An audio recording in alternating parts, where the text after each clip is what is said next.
अजमेर की इस गंगा जमनी तहजीब वाले धरती को मैं प्रणाम करती हूँ और मेरी सारी बहनों को, हितेश्वरी जी को बहुत बहुत धन्यवाद देती हूँ कि मेरे प्रदेश अध्यक्ष नियुक्त होने के बाद में उन्होंने सबसे पहली बार यहाँ मुझे बुलाया और मेरा सम्मान किया। उसके लिए हितेश्वरी जी का और तमाम मेरी जो बहनें, मंजू बलाई जी हमारी जो पूर्व उपाध्यक्ष रही हैं महिला कांग्रेस में, उनका और सबका मैं बहुत बहुत धन्यवाद करती हूं कि उन्होंने मुझे ये मौका दिया है।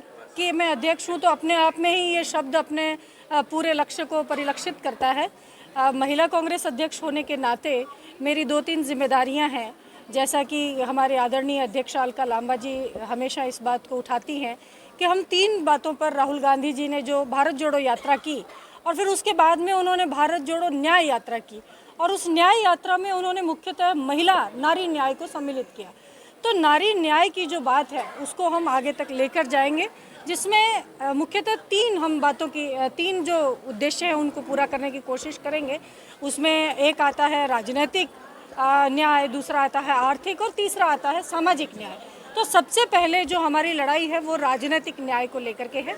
जो पिछले लंबे समय से कांग्रेस पार्टी जिस 33% आरक्षण की मांग को उठाती आई है और ये जो अब गठबंधन की सरकार, बैसाखी की सरकार है, वो झूठ बोल करके और भ्रमित करने के लिए सिर्फ इसको एक कमेटी में उन्होंने डाल दिया है कि जब तक जनगणना नहीं होगी हम इसको लागू नहीं कर सकते हैं।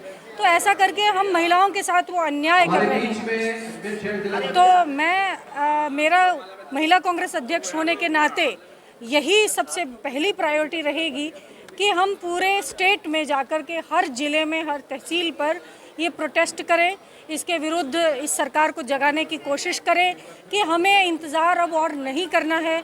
आप हमारी जो हिस्सेदारी, हमारी जो भागीदारी, हमारा जो अधिकार है 33% आरक्षण का, वो बिना विलंब किए हमें दें। सारिका जी, आप महिला सुरक्षा की बात देखिए, बिल्कुल कांग्रेस कहाँ चुप है, ये बीजेपी की पर्ची सरकार चुप है। आप देखिए बांसवाड़ा के अंदर कल परसों घर के अंदर जाकर के और उस बच्ची का गला रेत गए। उसके बाद में चूरू में देखिए आप, एक 25 वर्ष की जो बच्ची थी उसके साथ में दुष्कर्म किया गया और उसका क्योंकि उसको न्याय, दुष्कर्म के बाद भी वो इतनी व्यथित रही कि उसको न्याय नहीं मिला और उसने जहरीला पदार्थ खा करके अपनी जान दे दी। तो ऐसी तमाम घटनाएं हर रोज़ जब हम सुबह अखबार खोलते हैं तो ऐसी घटनाओं से अखबार भरे हुए होते हैं और हम लोग इसको पढ़ कर के एक ऐसा इतना शॉकिंग होता है कि इस प्रदेश में हो क्या रहा है पिछले 14 महीने से। और ये सरकार कभी आईफा में बिजी है, कभी ये जो राजनीतिक पर्यटन है, कभी विदेश घूमने में बिजी है, क्योंकि इनको असल में पता ही नहीं है कि हमें किस तरीके से गुड गवर्नेंस करनी है। और कांग्रेस पार्टी इनको कोऑपरेट कर रही है कि भाई मुख्यमंत्री जो पहली बार बने हैं, गृह मंत्री पहली बार बनी है, तो हम इनको मौका भी दे रहे हैं, इनको कोऑपरेट कर रहे हैं कि ये अपना काम आसानी से कर सकें।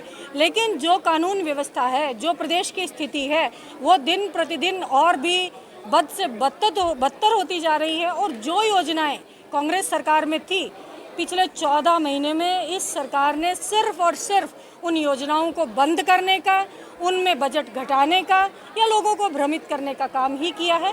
तो कांग्रेस पार्टी, हमने अभी जब आप देखिए कि जयपुर में और तमाम सारे जो हमारे डिस्ट्रिक्ट हेडक्वार्टर्स हैं उनमें लगातार इनकी जो जन विरोधी नीतियां हैं उनके खिलाफ कांग्रेस संघर्ष कर रही है और आगे भी हम बड़े पैमाने पर ये संघर्ष करते रहेंगे।